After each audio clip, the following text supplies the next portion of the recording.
I'm so sick of Richmond, north of Richmond.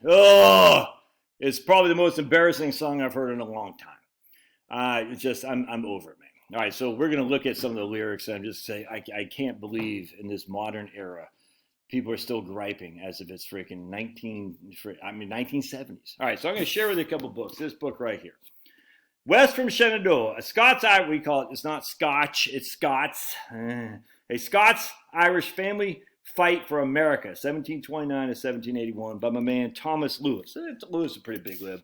If you think America's western expansion began on the banks of Mississippi, think again. In West from Shenandoah, the author tells us a powerful, inspiring story of America's first Westerners, the fiercely independent Scots-Irish immigrants who flocked to America in the early 18th century. Arriving too late to claim the land along the coast, they settled in the rich and peaceful Shenandoah Valley. No slaves in the Shenandoah Valley, just FYI, so there's no black people of western Virginia. In less than a generation, began moving west into uncharted Appalachian wilderness, which had been ignored by the English. Anyway, this is a great book. I'll put a link in the show notes. You absolutely should get it. And then we're going to read this book right here, Coming Out of the Ice, by An Unexpected Life by Victor Herman. Whoa, why does he got a commie thing and a USA thing? Because when he was coming up, his dad was working for Ford Motor in Detroit. It's actually Dearborn, Michigan, if memory serves, in the 20s and 30s. Stalin was encouraging people because the jobs are few and sparse, and they weren't paying much. Ford was paying whatever it was, enough to get by essentially, but it wasn't much. And as such, a lot of people were hoodwinked and going to Russia for work. They said Russia, there's more work than there is in the United States. And the United States were kind of stuck, and Russia's the land of milk and honey. So they moved his family to Russia to work. That's how bad it was here in the 1930s. All right. Anyway, he goes to Russia, and it turns out he was lied to. And long story short, Victor Herman, this guy right here, he had some kind of, I forgot what he likes, diving. I think he was a diver in the Olympics or something like that. I think he medaled for the USSR in the 1932 or 36 Olympics. But anyway, when the Stalin purges came around in the late 30s, they did not take kindly to Americans, and as such, he was sent to the Gulag in Siberia, and his story is just remarkable. I'm not quite sure how much of it is legit. I think it's probably, it's a good amount. I think there's probably some fanciful memories too. Like, was it Eli Wiesel or something like that? Who was it him? There's another guy who wrote something about the Holocaust that turned out to be pretty lies. A lot of mistruths in there. Was it Wiesel, or who's the other guy too? Victor, or whatever that guy's Man's Search for Meaning. Frankel, one of those guys. I think it's Wiesel though, actually. I actually won an Eli Wiesel scholarship when I was in college. I forgot what I won it for, actually, but I did. I won Eli, and I never knew who Eli Wiesel was, or Wiesel, whatever. No, so there might be some exaggerations here, but still a great book. The point being is, even when I was growing up in the 70s and 80s, you could not just go down to your local police force and get a job. You could not go down to the local fire unit and get a job. You could not go to your local utility company and get a job. You could not go down to your freaking local auto mechanic and get a job to turn a wrench. There is no flipping jobs. Do you not understand that? Now there are jobs freaking galore. Galore. Yes, illegal immigrants did cut the wages for roofers. Yeah, 100%. I don't disagree with that at all. But these roofers are out there busting their butts. Did illegal immigrants cut? We got a guy right now getting a tree taken down, cat a corner from me right now. Who's the labor force doing it? It's not whites, it's not blacks, it's freaking Guatemalans, Hondurans, and Mexicans, or Spanish speakers as a whole. And those guys are running rampant, running circles around the natives in terms of work. They're out there freaking crushing. I'm sitting there thinking, huh? And so you got these tree guys, they probably hired them because they probably charge a less of a fee because they're living freaking 8 to 1, and I don't like that. But I mean, they're living in freaking like sardines. And yet Americans are like, we need a 3,000 square foot home. It was never like that, dude. It was never like that. I just posted a thing in my community tab. My Eric Peters, a libertarian car guy, epautos.com, posted an article that said the reason Americans are so enslaved is because we have so much debt. We have so much debt because we want finer things, nicer houses, nicer cars, but we don't have cash flow. We have debt to pay for it. And now we got to be enslaved to the debt that we've taken on. So these Mexicans and Hondurans and Guatemalans, they're not taking on the debt, so they can live freaking 3 sheets to the wind in some tiny little house. And they're saying, and yeah, that's not good. That's what we used to have to do in America. And this guy right here, I guarantee he's got Scots-Irish because he's from Western Virginia. Western Virginia. That's Scots-Irish. Scots. What's his name? Freaking James Webb. Jim Webb used to be senator from Virginia. Was a defense secretary of defense under Cigar Clinton, and he was Scots Irish. He has a great book on this too. Our people, if you're white, and this is because I'm white, I'm Scots Irish, 100%. And I have some English in me and some German. So I'm Scots Irish, but in some German, a little bit English. Not much, because, those friggin' English people, oh my goodness. Anyway, we came here and we crushed. It was hard work, but we crushed. The Protestant work ethic. Now, Irish Catholics came later to New York and Boston to become the police force, and you could not get a job in the police force if you're Italian, never mind if you're black. Oh, by the way, there's no slaves in Western Virginia. There's none. So the idea, by the way, that these poor whites wanted to keep slavery. Well, what did slaves do? Just like illegal immigrants, it knocked down the wages. So poor whites had to compete with unfair labor by the blacks who were enslaved. Blacks obviously didn't want to be slaves. Whites didn't want to compete on that. So you think literally that poor whites went to die in a war to keep the slaves for rich landowners, the Cavaliers? Are you crazy? The whole Civil War, it makes you think like, I don't know if that's the way we've been told. I'm not sure that's how it happened. You're going to tell me all these rich guys, unless they had getting ready to put a bullet in their head, they went to fight because they hated blacks so much they wanted them enslaved to keep their own wages low. No, it ain't like that, dude. No way. So I think there's a lot of freaking lies that come to our Civil War. Because the facts are, you're like, look, if we have no slavery, then we can compete better on wages. That's just a fact. And if we're poor whites, we can't own land because we don't have enough money. We got to be sharecroppers. But why would they hire us to begin with when they can hire the freaking slaves? It doesn't make any sense, does it? Anyway, so this guy right here, dude, you're freaking obviously got Scots Irish. You're ginger. And you're griping. I've been selling my soul, working all day, overtime hours for BS pay. Bull crap. Bull crap. You're not working overtime hours for BS pay. Dude, you can get a job. I had a guy, who was it? Some guy on my channel or some other channel. He's a lineman making $150. I mean, he works hard.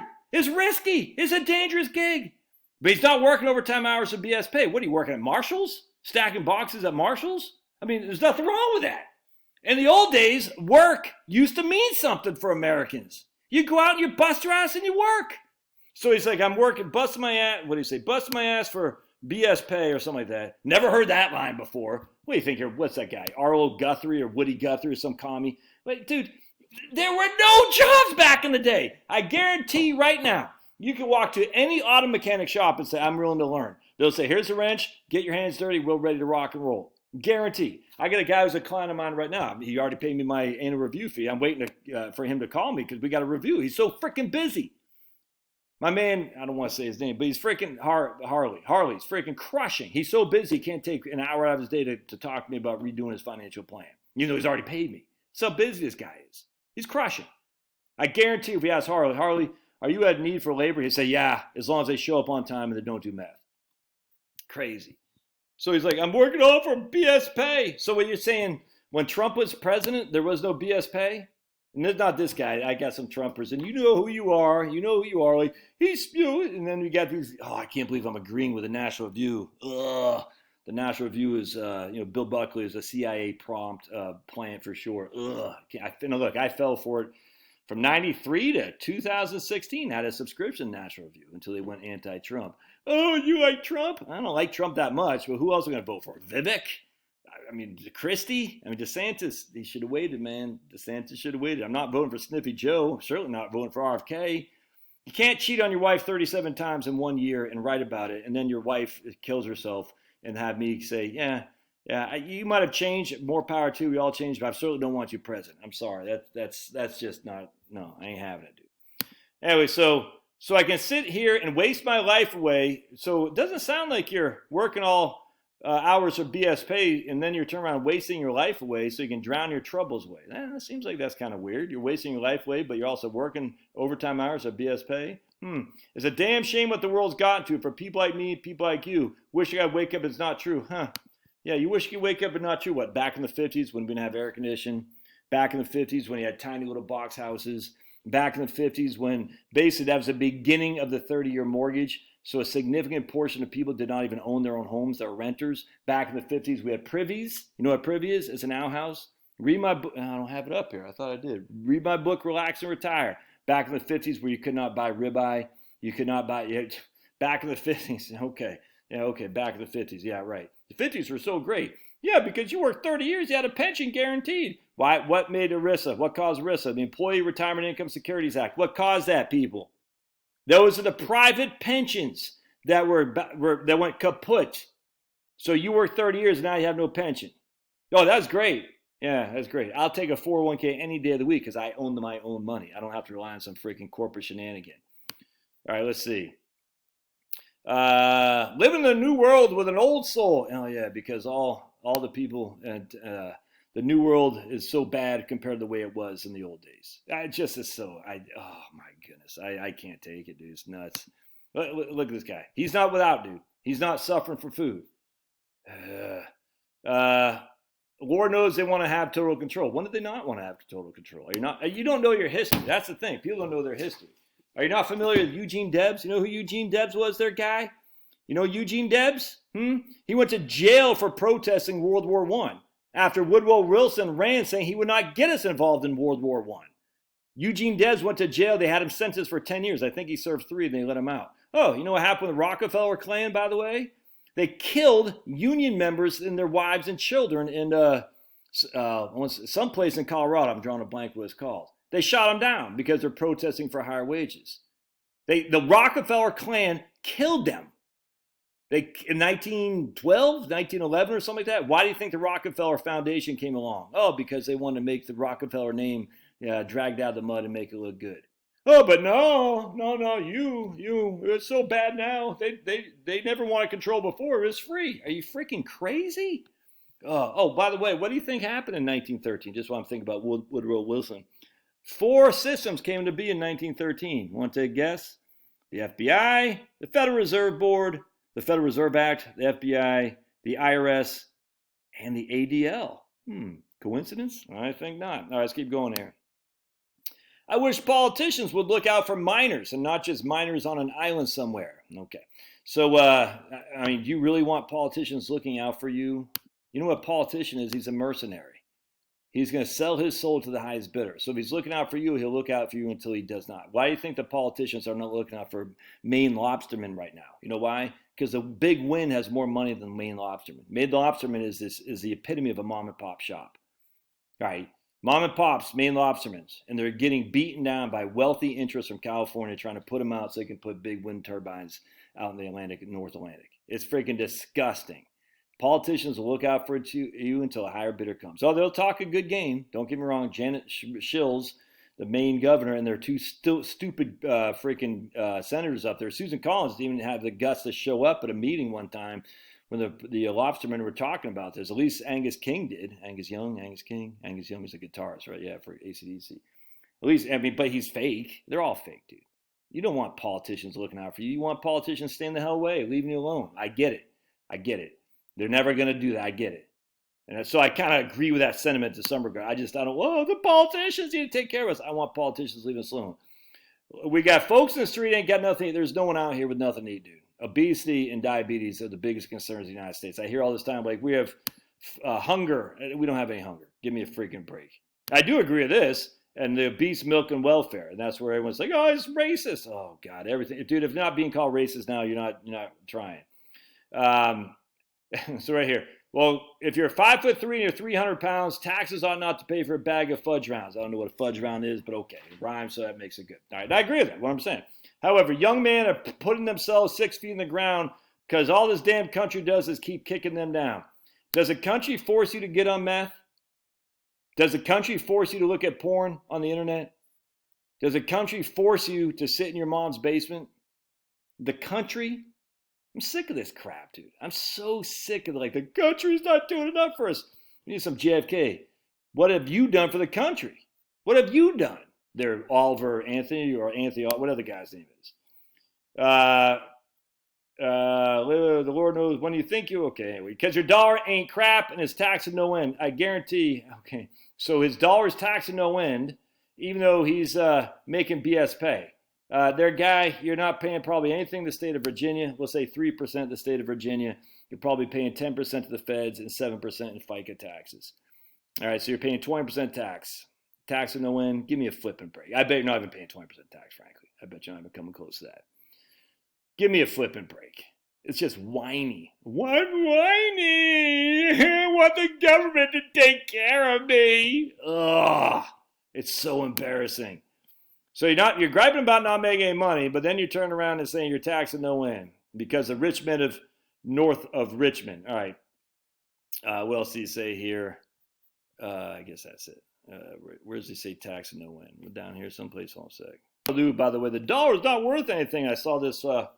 China goes on a dollar selling spree. Oh, they're going to sell all of our dollars. Why? Oh my goodness. Why are they doing this? Why are they selling their dollars? Major Chinese banks were selling large quantity of U.S. dollars so they could purchase yuan in an effort to diminish the weakening of their national currency. Isn't that crazy? The report stated that the sales are noted in onshore and offshore foreign exchange markets. All right. The news outlet is told by Shanghai-based trader that such actions by the Chinese banks are not uncommon. Although the banks in China will mostly trade for their own reasons, they can also trade on orders from the nation's central bank. What? If it requires a national currency receive additional support, the Chinese dollar is tanking. The U.S. dollar is growing. So far this year, the yuan is down 6% versus the dollar. On Thursday, it fell to a 9-month low of almost 7.35 yuan to the dollar. Interesting. So let's just take a look, shall we? We're going to go over here. That does look like it's tanking to me. Look at that. There's a dollar. There it was in 2012, and here it is now. That's not tanking against the yuan. Remember, everyone's like, but the BRICS, Josh, don't you know the BRICS? It's so stupid. I'm so sick of this crap. But Josh, a dollar doesn't buy as much as it used to. Are you that freaking dumb? Look, see this laptop I'm on right now? I didn't have a computer growing up. I didn't have a car growing up. We didn't have air conditioning. We barely could heat our house. We didn't have any meat. Give me a flipping break, dude. America is still the land of gold and honey. But gold and honey? Milk and honey. And gold and silver. Silver and gold. Nothing. Peppermint. Peppermint Patty. Remember Peppermint Patty? The first trans baseball player ever. I just came up with that. It was classic. Patricia, but we didn't know she's actually a man or a boy or a girl. We're kind of thinking because her name was Patricia, but it was actually Pat. So Peppermint Patty. Anyway, I can't stand the lining. I hate it. I always have. You freak. Look, I don't. Must be nice. You got a good job, dude. I tell you, man. All right, I got nothing else to say. I'm just sick of the whining. Don't whine. It's beneath you. You're living in the best economy in the history of mankind. That doesn't mean Sniffy Joe is good. No, but stop with this. Don't make politics your person, dude. Just because Sniffy Joe is in office, don't make the country bad. And 2 years ago was great because Trump was in office. I mean, it's just, I can't take it. All right. I'll put links in the show notes for these books. This one's pretty expensive, so you might not want to buy this. But definitely get yourself some West from Shenandoah and the Jim Webb book, too. They're freaking fantastic. And once you read your history, you're like, damn, we got it pretty good. We'll see ya.